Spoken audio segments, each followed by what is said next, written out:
everyone, and welcome to TacoTuesday.com. Today we're going to be making a dessert-style cocktail to enjoy after your tacos, featuring Papa's Pilar Blonde Rum. To start off, we're going to use 3 ounces of blonde rum that we're going to pour straight into our nice Halloween-themed mug.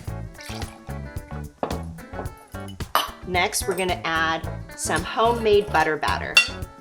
And I wish you had smell-o-vision so you could smell how yummy this is. But it's basically composed of butter, brown sugar, nutmeg, clove, ginger, allspice. We're going to add about two nice heaping spoonfuls. And now we're going to add some hot water.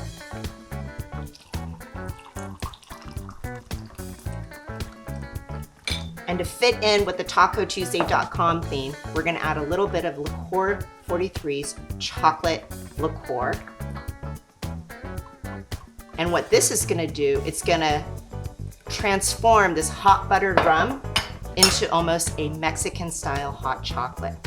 We're just going to give that a good stir, make sure that butter batter melts and blends into the cocktail. And you know what hot chocolate wouldn't be complete without the perfect garnish, and we've got the perfect one for this little holiday season, little ghost marshmallow. And here you go, marshmallow kisses.